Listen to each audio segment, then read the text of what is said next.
Hello, Design Tech students. So today we are going to be working on creating the shelf piece. So you want to get the piece that looks like this. It kind of has the triangular shapes to it. Remember that each piece will be labeled once. So every time you see shelf, that is a shelf piece. So the template should have 10 pieces altogether. These two were taken out from the demos I did today in class. So yours will be a full sheet. So to start, make sure that you have your tape, scissors, a pen for scoring, and a ruler. Okay, so the first thing I'm going to do here is I'm going to cut out my piece. And we are going to be following the bold lines right next to the piece itself. So these little gray areas are going to be cut out. Okay, so we're just going to cut the lines next to it like so.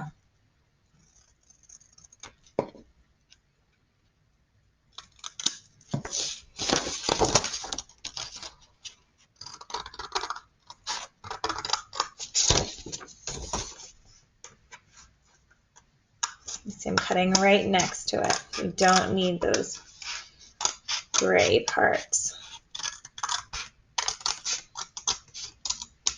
There we go. And if your template has a little extra on one side or is slightly short on the other side, that's fine. It just means that when your piece hangs down, it's going to be either a little bit longer or a little bit shorter, but it's not going to mess with the structure and function of your piece at all. So don't worry about that. So what I'm going to do now that I have my piece cut out, I am going to score my piece. And you can see I've got a piece of paper behind it. These are all marks from roller coaster pieces that I didn't want on my desk, and thankfully I had something. So what you're going to do is you are going to score and mark where the dotted lines are. Remember, those are our folding lines. I'm kind of playing connect the dots here. So I'm laying my ruler down and I'm going to mark up and down a couple times, connecting the dots for our fold line.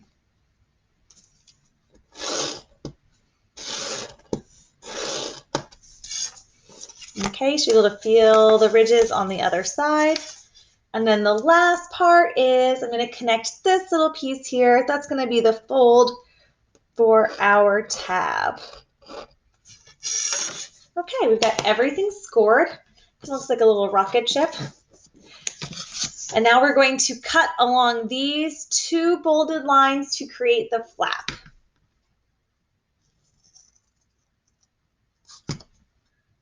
One and two. Okay, now our prep is complete. All we need to do is to fold it into place. So the fins of our rocket get bent down. And it doesn't matter if I had students in class that wanted to fold it the other way such you couldn't see the writing.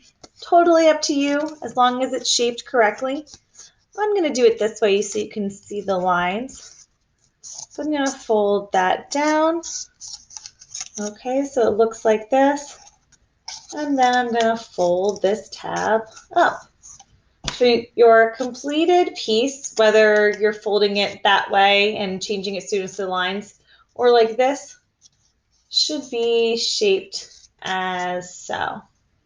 Okay, and here's an example of what it looks like once it is taped onto a column. You could see that these go along the sides and the top flap gets taped like so. So what I would do is I would take my piece, kind of slide it on like that, and then I could tape everything down. And I told you guys in class, and I'll repeat on the video, when you first start taping your shelves and your straight tracks on, you might want to go easy on the tape, just a piece laid gently down on all three sides, because you may find once you're building your coaster that you need to make adjustments. Maybe the shelf needs to be higher. Maybe it needs to be on a different part.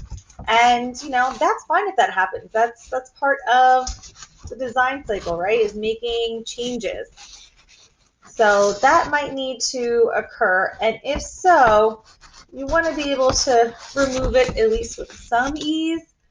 You don't want to have like tape just wrapped around here 15 times and you got to cut your piece off or it accidentally rips. So I would say lay it down kind of gently so that if you need to remove it, you can. Once your coaster is working properly, the marble is flowing very easily down, and you want to add on some structural integrity, then I would say, add extra tape if needed. Okay, but maybe at first, since you're making adjustments, you don't want to do that. And again, this shelf piece is going to hold different parts of your coaster. So something like your straight track or your turns or your funnel, all of that is going to be held on by your shelf. Now, if it's laying flat, it's easy enough. You can just put the piece on top.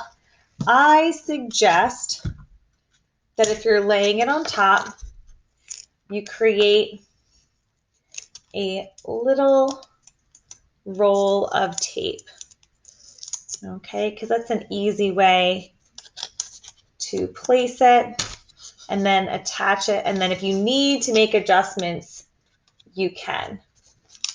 I would say even if you're able to, maybe put it right up against that column there for extra support. Now that's if it's laying kind of flat. If you're going to need an angle to it, which you probably are going to want to get that extra gravitational potential energy, you may want to create an angle like so, meaning that you would tape it at an angle to your column, still using the shelf as support, but you can also put other pieces behind here if needed. If you want to add some extra paper or some extra tape, or even, bend this up in any way necessary. These pieces are just here as, forms and shapes as guides, but you can cut your shelf if it's getting in the way. You can adjust the size of your tracks or columns. That's really up to you as the designer.